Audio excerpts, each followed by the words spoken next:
Welcome back to Mirror's Signal podcast. I'm your host, Josh Holleran, and today we are joined by Dr. Julia Malkin MBE. Julia's been on the podcast previously, and we was talking all about autism. In today's episode, we're going to be discussing ADHD. And things that we're going to be talking about are the three different types of ADHD and how they can affect someone, some of the signs that we might see in our lessons, and how we can structure our lessons to get the best out of our students. If you're enjoying these episodes, please make sure that you hit the subscribe button so that you don't miss any episodes as they go live. You can also leave any thoughts that you've got in the comments, and please make sure you give the episode a like. If you found benefit from this episode, then make sure you share with anyone who might benefit from the content. If you're currently watching on YouTube, you can also listen to the audio version, and that's available on YouTube Music. If you've got any questions for me, make sure you head to the Facebook page or the Facebook group, and I will get back to you on there, and they're both available on Mirror's Signal podcast. For now, we'll get on with the episode. I hope you all enjoy. Julia, how are you doing? I'm still here. How are you doing? You're still there too. I'm still here. It's great to have you back. Oh, How thanks. have you been keeping? Busy. Yeah, Very, very busy. Launching new courses. There's new courses coming out. Very, very good. Yeah. nice. Well, hopefully we'll get a chance to talk about that at some point through the episode. But we've Okay. been talking quite a bit since the last one. So anyone that hasn't seen it, if you go back through the episodes, Julia's been on previously and we spoke quite in depth about autism. But tonight's episode, we're going to be talking about ADHD and how that can affect us and our learners on our driving lessons. If that works for you, Julia. That's terrific. Thanks. Okay. So, with ADHD, I'm starting to notice, I think, that maybe some of my students might have it, but might be undiagnosed. What are some of the signs that we might see for someone that's not diagnosed or not close to us that they have it? What things might we see in our students? Okay. Well, first things first. People with ADHD, 65% of those with ADHD in the UK are undiagnosed.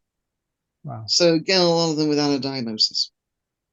that's a big Lots of number. undiagnosed, especially the females, because the girls are harder to diagnose than the boys because of Okay. slight differences in the condition. It can vary a bit. Plus the fact that many young people who are diagnosed with depression are actually ADHD. All they can do is see the depression as part of the ADHD, and they think it's depression. It isn't. It's actually ADHD itself. So it can come through as depression as a young person. Yeah, Why is that? it's the way in which the condition manifests itself because of what happens to us throughout our lives as children and as young adults. ADHD people often have a condition called rejection sensitive dysphoria, or RSD. And the RSD means that we take it very, very personally and we get hurt a lot, we get upset, very upset. Some of us get angry, some of us get really, really sobbing, depression, when we are in a position of rejection. And this is what I was talking about in the MSA conference last Sunday when I was in Telford about how this condition can really affect us both in lessons and on tests. Watch out for us, especially if we've been to another instructor first before you, because that means that we've already been rejected before. We've had people saying to us, no, you'll never be able to drive, or you might need an automatic car, or something different about us. I'm very sorry, when the passes on, because anybody neurodiverse is more likely to get passed on from one instructor to another to another. I had one person, I was his seventh instructor. That's quite common stuff with us a lot. So by the time we go through with that kind of thing, we've been rejected a few times. We get rejected in the family when we can't achieve as much as the others. We get sometimes we rejected at school, the friends, peer group. We don't fit in. We think differently. Sometimes we have behavioral differences and difficulties. The way in which we see the world, our attitude is different. And because of that, we can be rejected by our friends and our peer groups. We are very, very likely to be the people who often go on Facebook wondering why we haven't heard anything for a while, and they get a notice there saying add friend. You've gone, be rejected again. And the only thing is, we take these very, very personally over personally. The everyday people will probably think that either we're hypering up, exaggerating it, blowing it out of all proportion, etc. That's how the everyday world will see it. But to us, it's very much a part of living with ADHD. A lot of us have this condition, which means we try our hardest and pour our body, blood, bones, and energy into everything we do to stop people from rejecting us. So how it manifests itself on lessons that when we often get upset, and when we do something wrong, we're the ones that are the most likely to feel guilty. Sorry, I forgot something. Sorry, I got distracted. I'm sorry I didn't do this. And I'm sorry I forgot about that. Because being forgetful is part of ADHD. It is really part of it. But every time we do something wrong, we think, oh, my driving instructor will reject me because of this. So there are 3 types of ADHD. There are 3 different sorts. There's the inattentive sort, which mostly gets diagnosed later in life as adults or as late teens, and most common in girls. They get lack of attention and trouble staying focused. They often get lost in their own thoughts. So all of a sudden, they can be in a situation that's difficult to face on the road. And they're thinking, have I been in a situation before? How did I cope with that in the past? And the brain kind of enters a daydream sort of state where they're sort of getting lost, and then I just say to them, this is the prompt I use, and it works very well. Has your brain gone into neutral? And of course they all start laughing, and then your brain's gone into neutral. It says, yes, your brain's in neutral. It's coasting. It really is coasting. It's almost like you disengage your gears out of your brain. And it's focusing completely without attention on what's happening. You can hear, but we're not focusing on the attention. So this is why I have difficulty following instructions. That's one of the inattentive problems. We're badly organized sometimes, and we get distracted very, very quickly. But when we finally come out of our neutral state, when we finish getting distracted, we come back to the task. We've forgotten completely what we're doing, and then it's sorry, I've forgotten. I'm sorry because I didn't remember this, and I forgot where I was with that. And can you help me with so and so? The mental effort that we put in is very, very high. Our energy level can drop pretty drastically. But the only trouble is we're so afraid of rejection and so afraid of things going wrong that it's apologies every 5 minutes. And that's how the inattentive people work. The hyperactive or impulsive type of ADHD is a sort of person that gets very, very stressed. Boys are diagnosed with this, kids diagnosed with it early. Trouble sitting still in the class, for example. Fidgeting and squirming and can't sit still for more than 2 seconds. And I had trouble with this, and I was at that conference trying to sit on that stool, things like that. We're not focusing completely on anything, and there's a room full of people distracting your attention all over the place. Can you stay focused? No, you can't. So I have that trouble myself, and I have to keep the discipline. We're the sort of people who talk excessively, the hyperactives. We often chatter through a lesson, yat. And this is our way of trying to keep our attention focused, but we're trying our hardest. And this is one way in which we try our hyperactive impulsive sort to stop us being distracted elsewhere. Running commentary is good for this type because it keeps us solid on our toes. It keeps the attention focused to the task. Will we use a load of talking? Let us use that talking to be able to benefit in the lesson, to be able to talk things through, what we're doing, what we're seeing. Sometimes we have trouble trying to apply to long-term tasks. So we look at a task and think, I can't do this and I can't do that. There's a lot of negativity involved with ADHD sometimes. I mean, look at other people and think what they can do, and how we've had trouble in class every 5 minutes, and think they can drive because they can do things by themselves. They can do it. We haven't got that ability. So our self-esteem is about like that sometimes. You have to watch out for that. We can have a lot of trouble in our heads trying to filter out information that's not relative to what we're doing. We get distracted by something in the street, you can get distracted very, very, very quick. And the only trouble is with that is we're trying to bring our attention back and we get cross. Rather than saying things like, I forgot, I'm sorry, and all this, which the attentive ones might, this type could more likely blame themselves for it. I've always been stupid and I've never had this, I couldn't do this at school, and all that trouble in class. And every single time I try and concentrate, I get this, 1, 2, 3, 4, and we get quite aggressive sometimes. When we try to get our attention to the task, we blame ourselves for it, and we get angry with it. That's the trouble. The other problems we have as hyperactives, we can interrupt people when they're talking. We are not rude, we're not attention seeking, and we don't mean to interrupt, but we can talk over people. And that's because it spends a lot of our time trying to collect thoughts together. We get the thoughts collected together, and now we need the confidence to say it. So by the time we get the confidence to say it, and there's one thing that ADHD people really hate, and that's waiting. We're fine in a position where we've got to wait, and the entire lot, we know what's going to happen. The whole lot's going to cave in.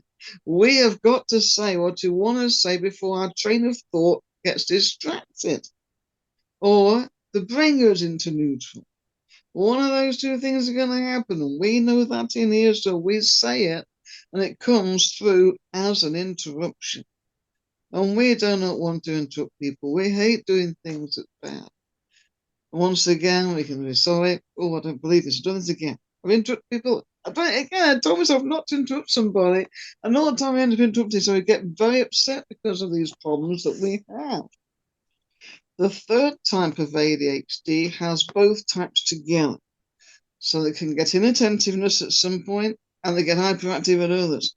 And a lot depends on what starts it off, and it varies from person to person how they're going to react. Because of all this energy coming and going, we can get very tired. Watch out for sudden energy draining your car, and watch out in case we get problems with sleep. Of all the self-esteem trouble, we're the ones that have it worse. Because they get very hyperactive, we want to stay focused and can't. We interrupt. It sounds like we're answering back all the time. We get often told that when we're children, stop answering back, because it takes us ages to get the thoughts up and we speak, and the parents tell us off. So we're forever in a situation of sorry, sorry, sorry. Then, of course, we try and concentrate harder on a task. We have trouble that sends our attention elsewhere. So, once again, we zone out. Brain got into neutral. Yes, it does. Oh, dear, let's bring it back. Let's put the gears back in there again. Clutch down, engage the brain. And they all start laughing, which I think is brilliant when we do that work. It's terrific. But problems with ADHD, one of the biggest ones is starting a task off. Because they're so frightened of going wrong and making mistakes, starting a new task is hard work. And that's something called executive dysfunction. The executive function is what's in the brain that starts a new task off. We're told there's going to be a new task to do. We get a rough description of it. We ask if we're ready to have a go. Sometimes we say yes, sometimes we're more hesitant. And we try to have a go. There could be a long delay while we're thinking of having a go. There could be a situation where we almost feel as if you can see us in the driving seat trying to summon the energy and the confidence to be able to go ahead and just dip that toe in the metaphorical water when we're starting off on this task. And in earlier lessons, this really does show quite a lot. Dare we put that clutch down and put the gears into first, and you can feel the tension and the effort that it takes to even put a foot on the gas and squeeze it, getting ready for the sound, getting ready for the revs to build up. And it's incredible, really, when we take executive dysfunction to pieces, just how much is involved in it. I've had pupils nearly pass out taking a left turn for the first time. One of the biggest things about ADHD is that they need to have breaks in the lessons regardless of which type we've got. And I always say to my people, I say, right, we need times where you're going to be taking a break. You can get out the car, no problem. They always make sure they've got a drink, things like this to get the tension out so they can have a good walk around. So then when we set a task, we break the task down. So it's kind of layering it like you layer a cake. So the first little turn with the full talk through becomes one goal. And then afterwards, you go into pull up, so you get your break. And then doing the same thing again under a little bit of prompting becomes another goal. So you're layering these goals like you're layering a cake. And what that does, the first thing it does is focus us properly. The second thing it does is recharge the energy in the brain.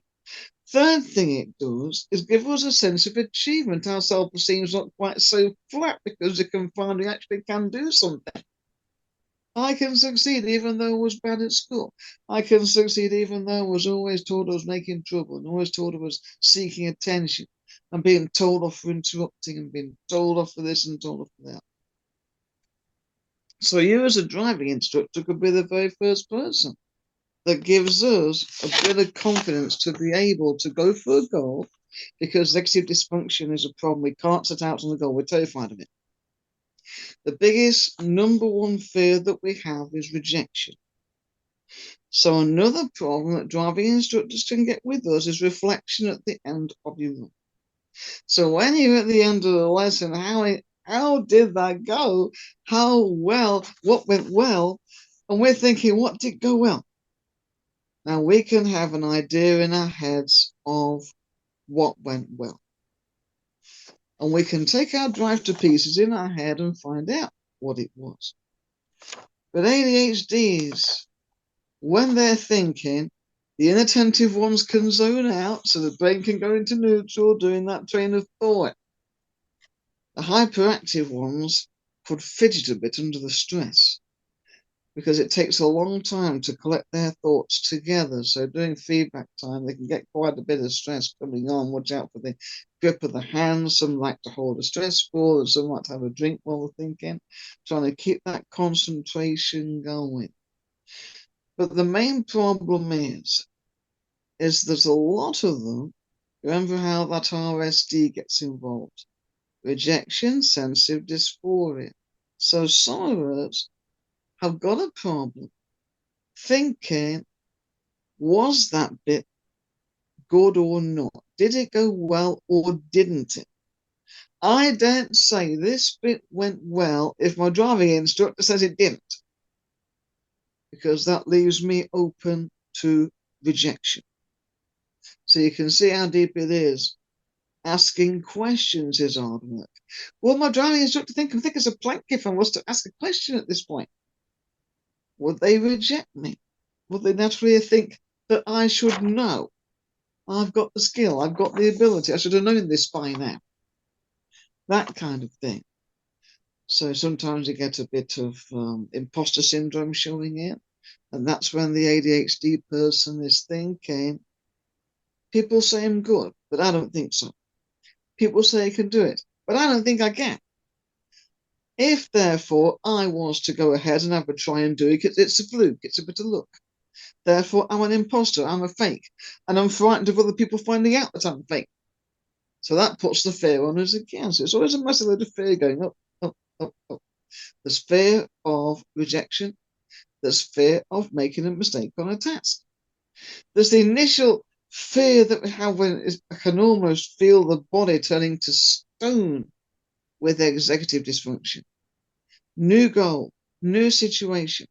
We are in a position where we have to have a try.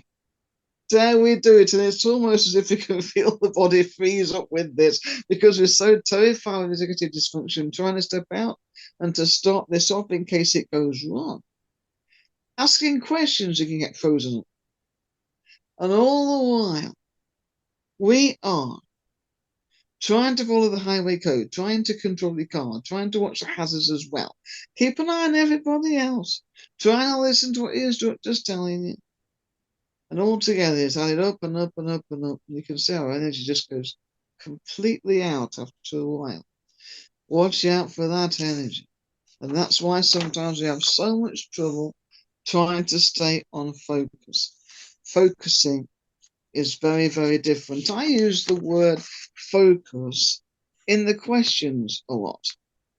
For an ADHD at the start of the lesson, I think, what are they going to focus on? What's going to be the big distraction that's going to cause them to lose that attention on the road and away from the task? If I come at the side of the road, you get them to check down the road and ask them, what can you see that's going to distract your attention? And then you get an idea of how this particular ADHD brain's working. What can they see that's different to what the everyday person's seeing? The ADHD people are the great hunter-gatherers of the world. They used to be the ones on the feet all the time, hunting in the forest and gathering their food for the tribe. They were the ones able to spot predator and prey easily in an environment. Any environmental change they'd know. Nowadays, the world is different. Nowadays, it's sit down, sit still, stay still, and shut up. So that's why we have all this trouble. You have to concentrate on a task by sitting down for hours. This is the way society works. You'll sit down behind the screen and sit down in the classroom and sit down everywhere else. It's constantly sit, sit, sit. You sit behind the wheel and you're sitting on the bus and it's constantly sit down, sit down, sit down. You're working and you're sitting down. You're at school and you're sitting down. You're at college and you're sitting down. So we're always looking for something to do. So to focus that brain on hazard perception is good for ADHDs. Because when they're trained in hazard perception, they can be the best people to spot hazards. They really, really can. They're excellent at hazard perception. You have to work with our brain and use our strengths. And one of our biggest strengths is the desire to see things that nobody else is seeing. And we can spot the hazards very fast, very quick. Ooh, what's that over there? What's this? What's this? The usual stereotype is, oh, there's a squirrel. Oh, look, there's a squirrel over there. That's a stereotype. But in reality, we can find that we can do anything if we're given the opportunities to make it work. Keep the focus going. If we're prepared mentally and physically to do a task, which takes a huge effort, then we want to get it done. Because we want to see a start, we want to see a finish. How long have I got to hold this energy up for before we have a break?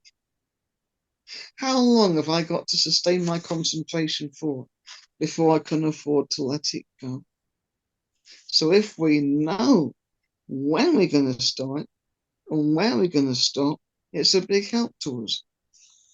For example, the worst thing's waiting. We hate waiting. We hate waiting, but we've got to learn to deal with queues of traffic. That's part and parcel of normal driving, is to sit in the queue. And we hate waiting.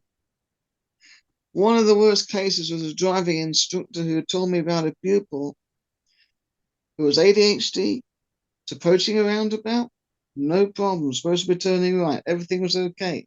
Was able to hold the attention and the effort and the concentration through the MSPSL approach routine, lane position right, got the judgment right, and was onto the roundabout perfectly okay. But the waiting till the next exit got so stressed that she cut in front of everybody else, leave at the exit prior. And she just went charge up because she just could not hold that energy on to be able to wait. And so that needed a bit of discipline, a little bit of help, and a little bit of prompting round, going round, pointing out which exit it was. And that was where this particular pupil needed the help the most, because it could only hold the concentration on so long, couldn't wait long enough, and so off they went at the exit prior. And got a serious fault in a driving test, I think. I was like, so we like to see the end of the queue. We like to see which exit we want. We like to be prompted as to where it is. Where's the end? How long have we got to hold the energy out to? How long have we got to concentrate till we get to that particular end? In a hazard, we want to leave it as fast as we can. That's us. So you can perfectly well an approach. If the judgment can be right, but 3/4 of the way into the turn, we start booting out of there. That could be a bit of ADHD coming in. So it's our desire to get out as fast as we can. We hate to wait. Zoning out for the attentive ones, fidgeting around for the hyperactive ones. Very, very restless people. Most common symptoms when we wait, we lose focus on the job, we lose our concentration, we're losing effort, we're losing energy. And it's very, very hard for us to know exactly what to do when we wait. And there's lots of little activities I teach them to do when they're waiting. And hazard spotting, things like this, and speed limit spotting, there's road sign spotting, there's a load of things I can spot when they're waiting. And a lot of things that they engage in the brain. So we change the brain away and do a highway code or something if we're stuck in traffic. How many signs can you see? What was the last sign we just passed and the queue's creeping through it? Things like this to hold the concentration going, because that uses a different part of the brain to the bit controlling the psychomotor. So we alter all the skills over. Time to move again, then we're using psychomotor. So think how much you can remember about the psychomotor, creep, things like that. Learn how to creep, increasing the creeping skill. Then we stop again in the queue and we do some other type of work. So it balances the brain over. So it does take a while to be able to organize the ADHD brain. We have different brains, but most of us are intelligent people. Treat us the same way as you would do everyday people, but just allow for the difference in that brain. And then you'll get the best drivers out of us. How's that? A lot of great information there.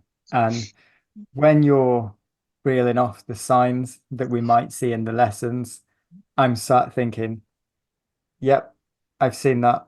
I've experienced that. I get that. And one question that I've got, because it's something that I try and do, and I don't know whether there's more benefit to it, with what you said about the sitting down all day, sit down, be quiet, don't move. In the lessons, I do stop, have a chat, discuss, plan. Is there benefit to getting out of the car, getting that fresh air, having the discussion? Because I find we spend a lot of time sat down, even when we're stopped, we'll sit here. Does it make a difference to then the next chunk of the lesson if we are getting out and almost resetting before we go again? Do it the best way. Do it the way the great, fantastic ADHD brain works with perception and spotting and noticing things. Park us so within walking distance of a junction, quite a large one maybe, or a roundabout, and get us to be on the side, watching it work and seeing how the road works and how the drivers interact with each other. Then we can see things the everyday person probably won't be able to see. They'll be able to notice things in a different way. You'll be able to see into our heads. We're having the physical break out of the car. We're being away from the energy drain. Everyone's eye space probably put on us. The problems that we get with this rejection sensitive dysphoria, all of this, the stress, the fear gets put on. And we're actually seeing the junction from an entirely different viewpoint. If we were to stand at the side of the road and we could point things out about our junction, notice how it works, which set of lights are going to change next, how can you tell? What are you anticipating would happen next? You can pick out a car and say, where's he going? What decisions is this driver going to make at this point? Where's he going to look and why? So you can get an amazing idea of how this ADHD brain's thinking. And just from watching other drivers act and interact, not physically in the car. We're having a physical break out of the car, so we're not sitting down. But we're still learning from what we see. We can spot things. You know, you can turn to a roundabout and say, hey, how many bikes can you spot at this junction? Because about 3 or 4, and how many pedestrians have we got? And they can really run a fast count. It's incredible. You're using them to really improve their own hazard perception skills, junction skills, awareness, planning, anticipation, reactions, traffic light sequences, roundabout judgment, etc. You can do that just by having them at the side of the road, away from the car, so they're not sitting down and without all the stress and all the problems accompanying being sat down for a long period. So you're turning that break into a very worthwhile piece of driver training. Another tool to add to the bag that I'm going to be putting into practice, certainly. With the signs that you've said about the ADHD and what we might see, how does this affect kind of long term? Is this a bigger part of the learning process? Once they've got to grips with driving, do they then find ways to manage? Is that part of what we do in lessons? How Right, does there's that about work 10 long term? questions in there. There's about 10 questions in that sentence. Try and break it down a bit. You're thinking after they've passed the test and learned to drive, Yeah. are you asking what problems will face from that point? Yeah. Are they likely to face the same kind of attention issues after the test? Or is it, yeah, let's stay there. After the Yes, they test. do. Yes, they will, because it's a long-term condition. You know, you can't just say, oh, don't worry, you've got ADHD, but you're learning to drive when you pass the test, it's not going to exist anymore, because it will. It's just that they got to get this skill and discipline needed for it. If, for example, you notice a pupil that always gets distracted at a certain hazard, whether it's the sun shining on the car at a certain angle, whether it's a puff of exhaust smoke, whether it's someone slamming a door, whether it's the kids playing on the grass, they get distracted by it.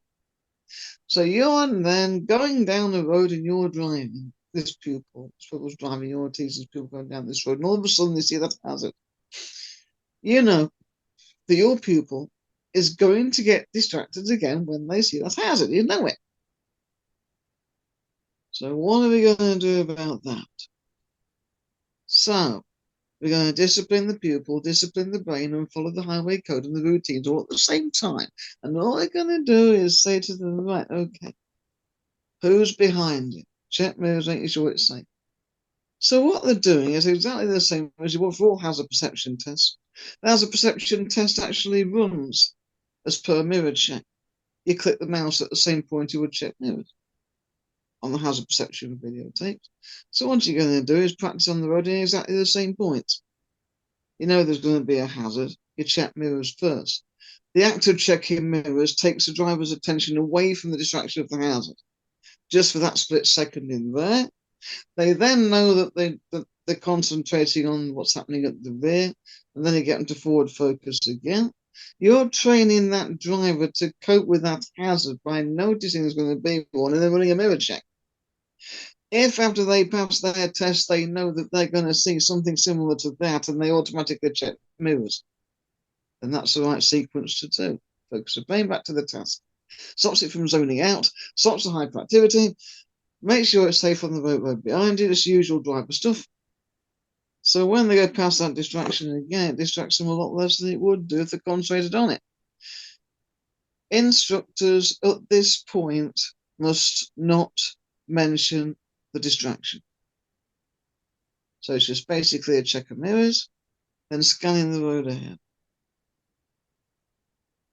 You do not say something like, oh, is that distracting you over there? Because that focuses the brain straight on the distraction and they're off. And probably the car will go ahead with it. Because the eyes will go, then the hands will go, and the car will go as well, right? Yep.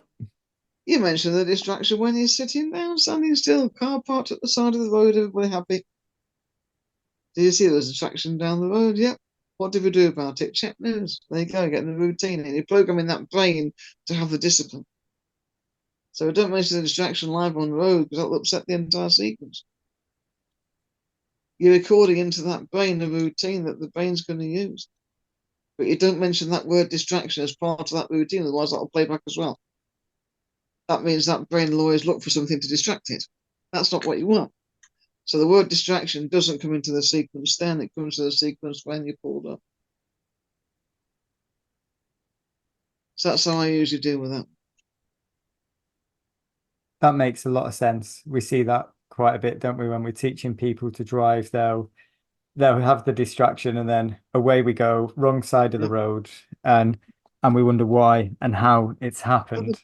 It's just that it's such a natural thing for instructors to say, oh, did that distract you over there? Or what distracted your attention? And that's the last thing you want to say, because that will just enforce a distraction to them. Yes. Makes sense. Another question I've got, because a worry sometimes is how many instructors people kind of find themselves going through before they find someone to work with or that will work with them. Is there a way from the very beginning we can make the car a safe place so that they're more comfortable and open to what happens on the lessons? Well, I usually say the 3 blanket statements at the start of every run. That's for every single pupil. I will never deliberately put you in a situation on the road which I know you cannot handle. If anything does happen on the road, which I know you'll have difficulty handling, I'll always be there to help. If anything happens on the road which I know that you can't handle by yourself, I will do it for you. And so what that does is plug all these horrible holes that they've got in their heads that can see something happening and think, oh, what if this happens? What if that happens? They're always anticipating the worst. So you're going to go ahead and you're going to plug that up. So after you've plugged that up, then we can go through the distractions that they might get as an ADHD person. What distracts your attention the most? They go through what actually does distract it. Sometimes it's sounds, sometimes it's smaller hazards, sometimes it's large hazards, sometimes it's fast hazards. Every person's got their own thing that distracts them the most, whether it's bright light, strong sound, anything like that. Because these distractions that they're telling you will get worse on test day. If they're telling you they're going to get distracted, then that distraction is going to get amplified on test day because of the nerves they are under. So that's what you got to concentrate on the most. If you get that right from day one, and you pinpoint that one and think, right, I've got to clamp really hard down on this one and discipline the brain so they know, okay? Because the worst case scenario on the driving test is this one. And I'm going to tell you now, because there's a lot of it out there and people think, oh, it's just driving test nerves. And it is not driving test nerves, but they think it is. It's normal test nerve preparation systems and stuff, and will not help with this. It needs a lot of discipline and a lot of training for a driving instructor to overcome nerves like these. What happens is this. Test usually starts off well, often very well, no problem. And it gets to about halfway in when these symptoms start to occur. All of a sudden, you're in a situation that we call disassociation. And that is when the conscious questions what it sees. And the subconscious starts digging around and comes up with a load of very, very bad memories. As the brain starts to make sense of what it sees and thinks, have I been in a situation like this before? So what happens is this. You're looking through the windscreen and you're thinking, am I really on my driving test? Here, now, is there an examiner in my passenger seat?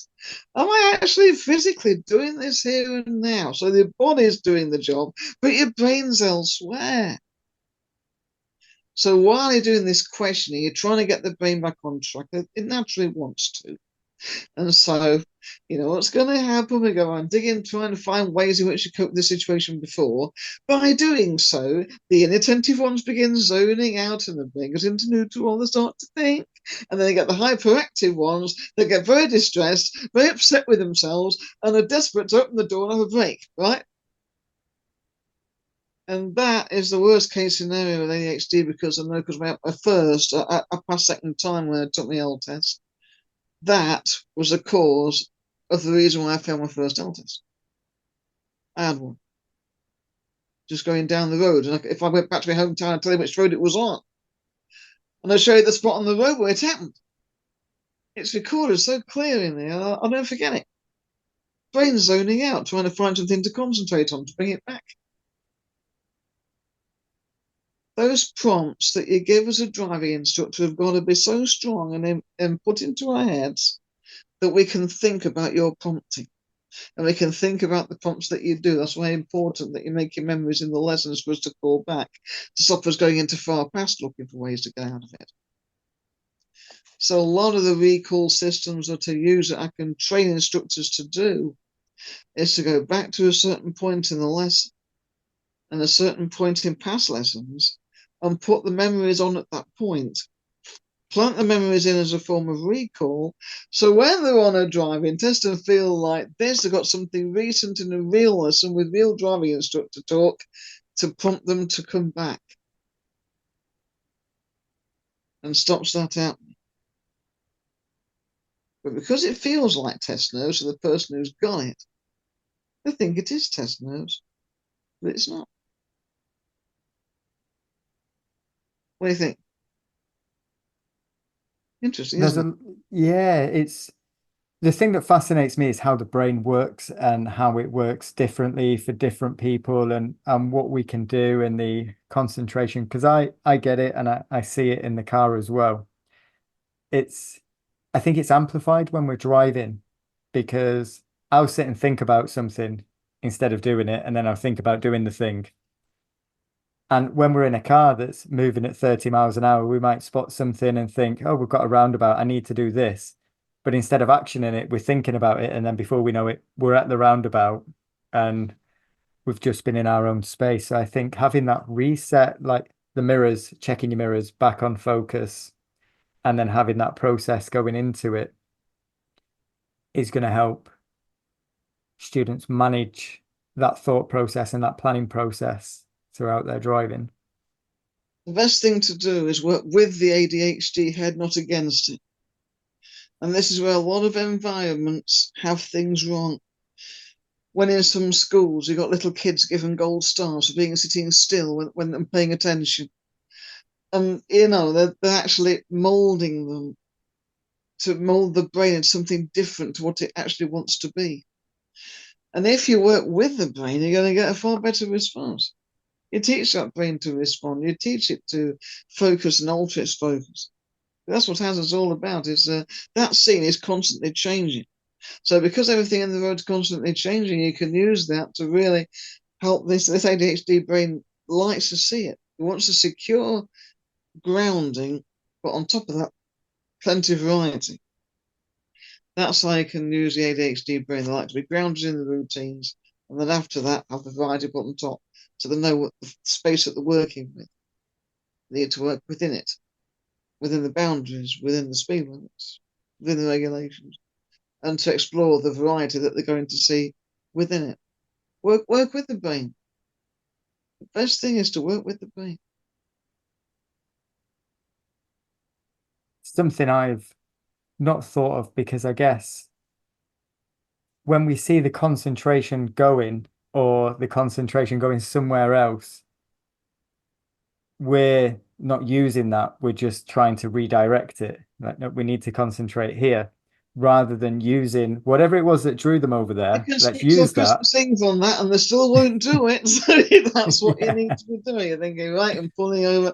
Yes, I think, rather than you should be and everything else, That's the only other problem is there is that you're correcting a person and not a driver. So the self-esteem's gone as well. Correct a drive and not a driver.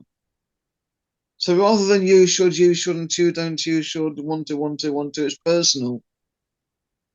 You think, right, what should a driver be doing in this situation? What should a driver be seeing and reacting to? So you're taking the personalization out and putting it into third-party language. And when something happens with the car, and you get fault corrections in your car, like a bump curb, for example, it's not you did wrong by you did this and you stayed to 1, 2, 3, 4. It's the car bumped the curb there. How can we stop the car bumping the curb next time we try?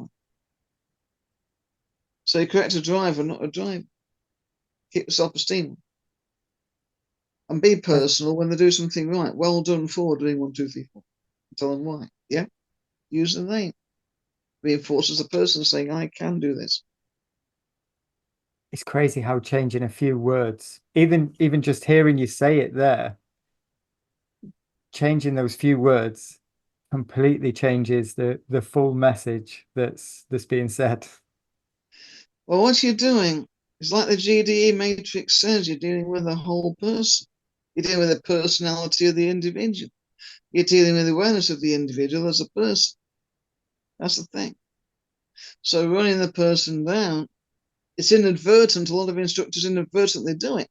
You did so and so, you did 1, 2, 3, 4. So you're not taking the person into account as the whole. The person's at the top of the chain. As the GDE tells you, it's more than just controlling a car. It's more than just psychomotor. It's more than just a highway code. That personality is going to be right, and the attitude to the work is going to be right. That person's got to know when they're doing it right, and they've got to know when mistakes have been made and how the mistakes are corrected, without the person being physically attacked in any way by metaphoric language or criticism or similar. Because we take it too personally. ADHD people always do. Many autistic do as well. Many neurodiverse people do. They'll take it very, very personally. You did 1, 2, 3, 4. Yeah.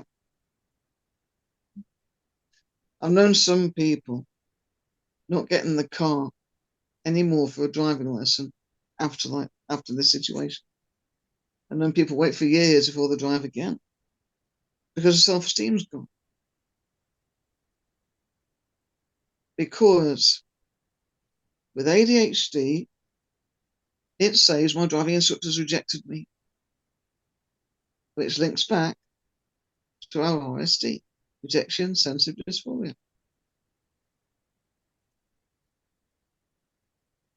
What do you think? Yeah?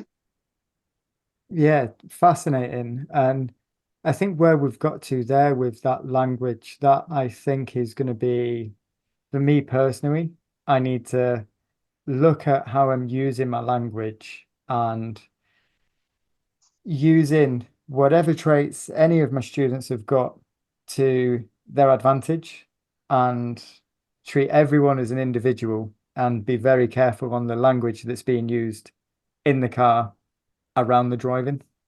It's very similar. Instructors have said to me, it's like learning how to teach all over again, and sometimes it can be. There's a lot of habits that probably need to change, and a lot of different varieties of words that need to try to get accustomed to using. So the fact I've been used to it and do it naturally every day, but when I see people being passed around from one instructor to another and being upset and not looking forward to the lessons and things like this, and I'm thinking, no, no, no, it should be a good thing to learn. You should enjoy this. You know, it's such a shame. There's a lot of people out there who can help. There's a lot of instructors that need some help, and there's loads of pupils that want. That's why I offer training. It's important. Well, can we talk about that before we get onto the tell me questions? Would you like to talk a little bit about the courses that you offer and where people can find information on those courses? Because off the back of this, I'm hoping that people that need the help can find somewhere to get it. Well, first things first, I'm always available on the messenger and always available on the WhatsApp. And hopefully you've got the phone number, you can divulge it on the YouTube. That's okay. Put that on the Yes. comment on the YouTube. It's important that instructors know that all they got to do is message me and book a time. And if there's a pupil with a particular difficulty, you always do one-to-one advice on the pupils. That's no problem. The full courses that I offer are usually in 6-hour increments. So you do 6-hour courses. So you can learn all about a subject in 6 hours. So you can do 6 hours of training. All training is online. It's one-to-one. I teach you. Any pupils that instructors got, they can bring them forward, and all the difficulties they have and the problems that they've got, we can sort them all out as part of the training. So there's courses for ADHD, autism, there's the personality disorders, there's the challenging pupils like the ODD, so any arguments in the car and a lot of bad language and lots of temper and things like that, we can fix all that. There's a lot of things. There's anxiety. There's one for anxiety, all types. There's one for depression, all types, and many more. There's loads of them, all designed to help driving instructors teach a lot of neurodiverse students, because a lot of them see the behavior, but they don't know the cause. Like our ADHD teens who are diagnosed with depression, but it's actually the result of ADHD. Then there's the big £600 one. That big one's 30 hours. 30 hours of online one-to-one training, where it covers the entire works. And then there's a follow-up, which is the Rev Up one, that goes through, it's in a more advanced level, and teaches you how to assess people. So when you first meet a pupil, you can know how long they're going to take to drive, you know what kind of support they're going to need. And it's even suitable for people whose parents are calling saying, is it worth little Tommy getting a driving license?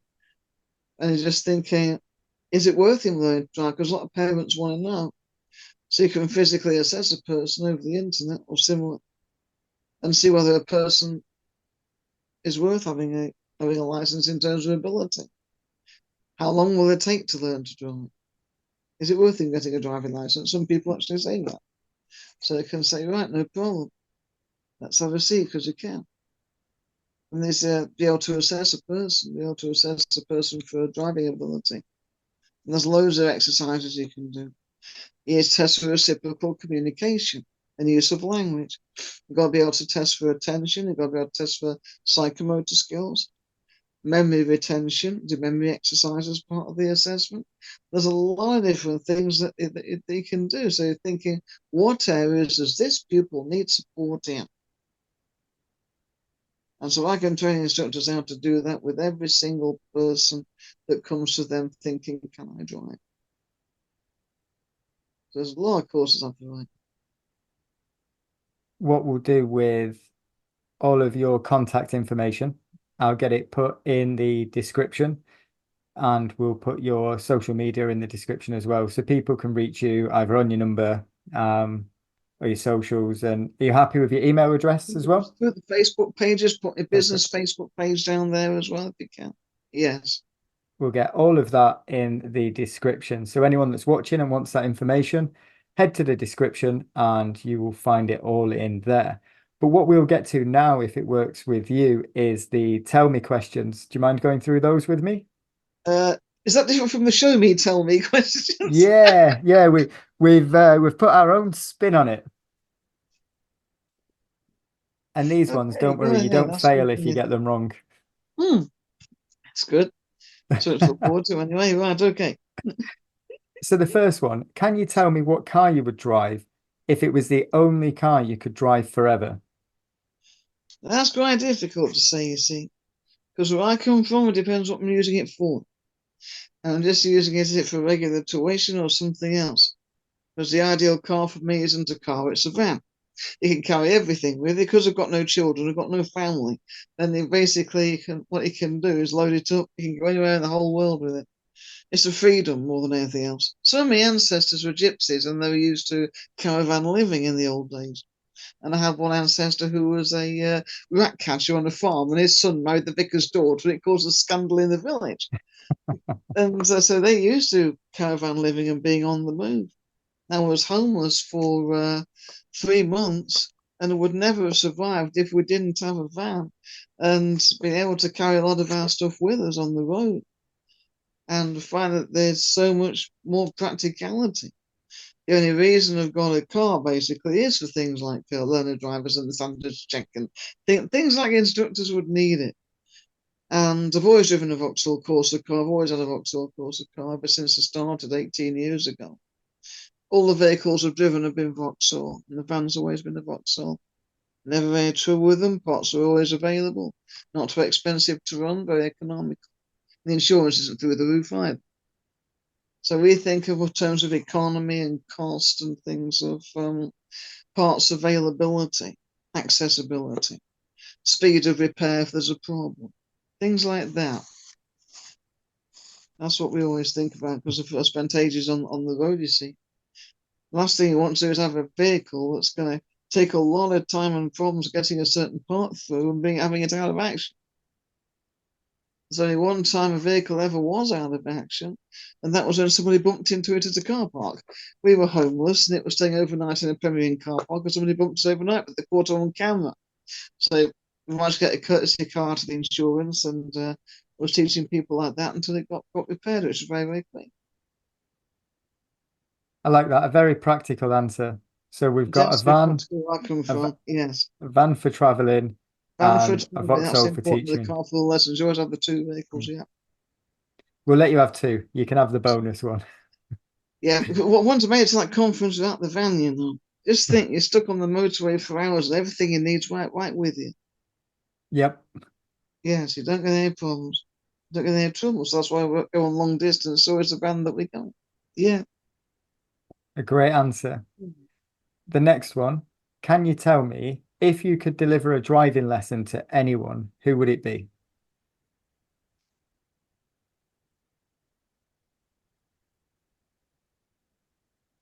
Anyone at all? A lot, Anyone. a lot of They people don't would have, say, yeah, a lot of people would say famous people or celebrities at this point. And in common with many, many people on the spectrum, we don't share the interests of the everyday world. What we'd like to do, many of us, is go above and beyond what the everyday world thinks. We're not part of the standard system. We're not part of the bread and circus.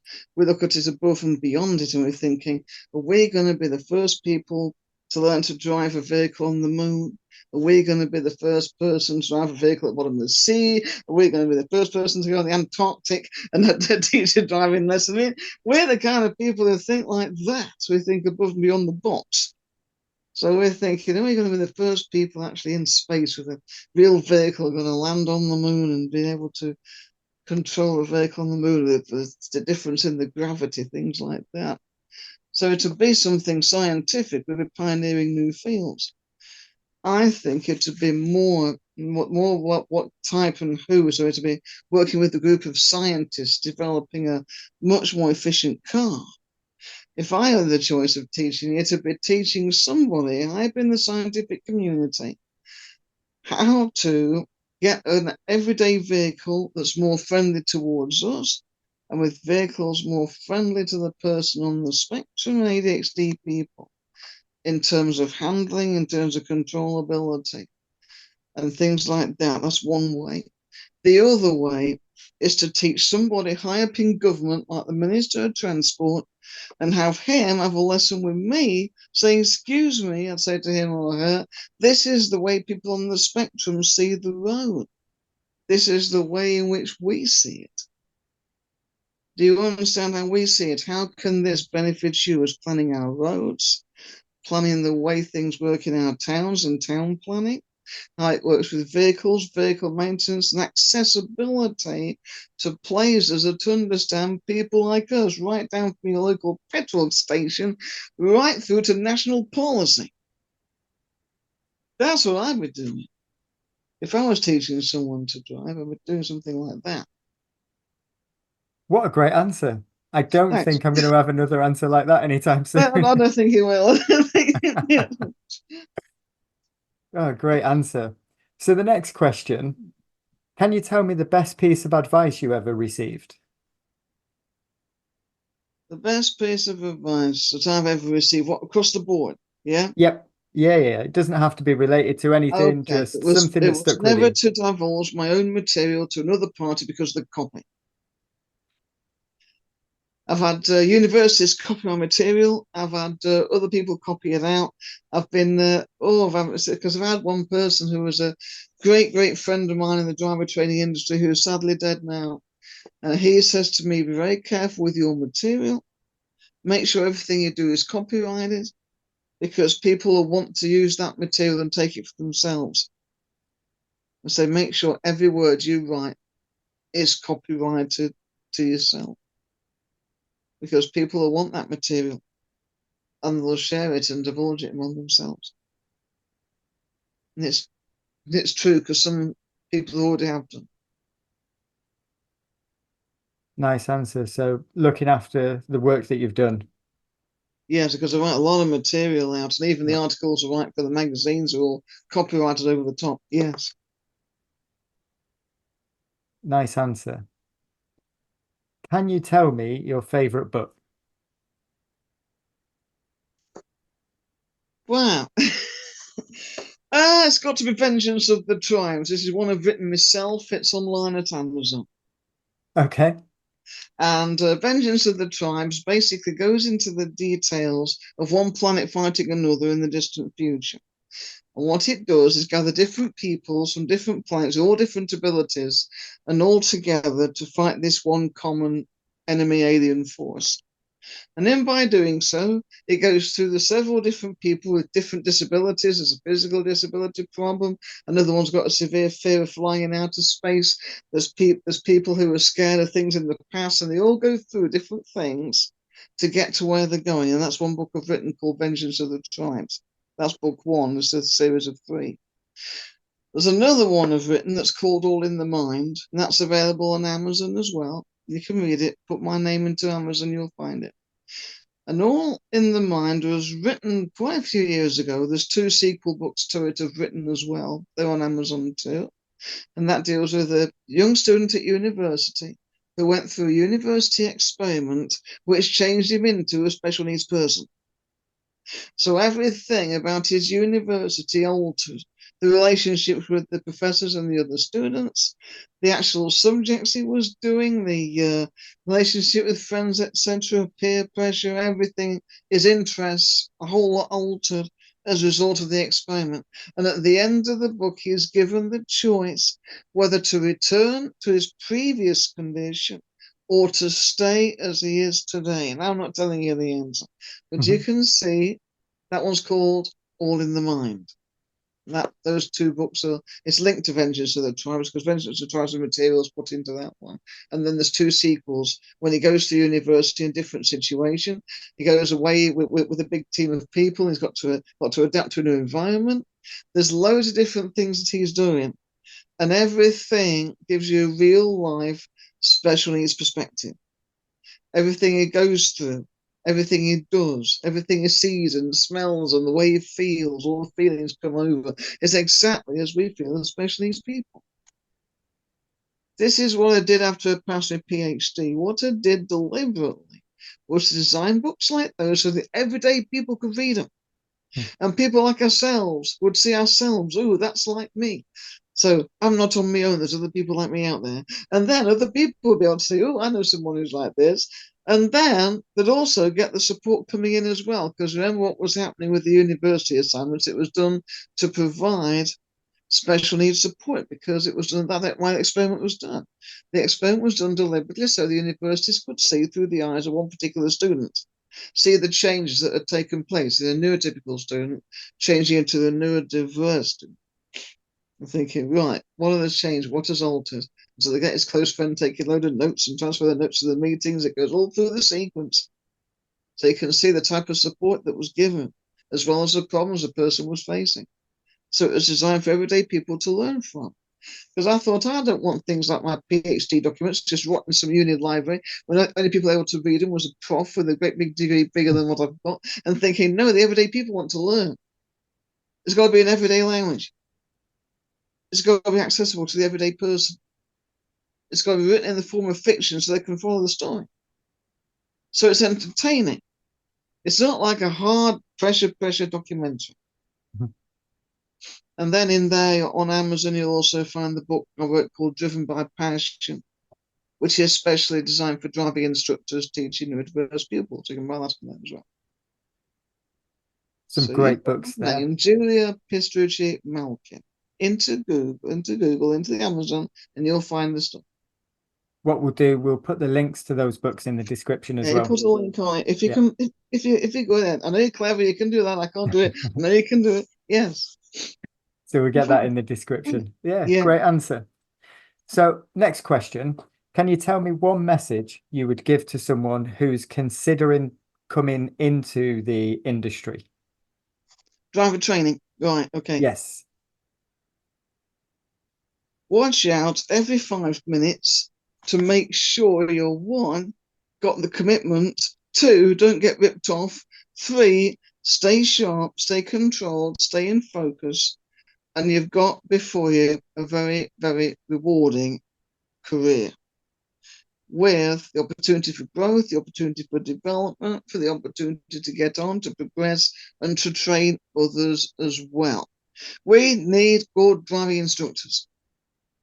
We need professional driving instructors. We need instructors who can listen, who can learn, who can train, who can progress, who are not afraid of a challenge. Watch out. Make sure that no one takes you for a ride. Be careful with your money, careful where you spend the money on your training, careful who you train with. Make sure you get the value associated with it. Make sure you get the quality. Make sure that you know what's involved. Those tests are harder than you think. There might be only 3 of them, but they're quite tough as you go on. They're very, very hard. That part 3 is pretty tough. Make sure you know all you can, learn all you can, study all you can. And if you've got the opportunity to go on a pink when you're a PDI, then go ahead and get some experience going. Don't be afraid of it. Be up for the challenge.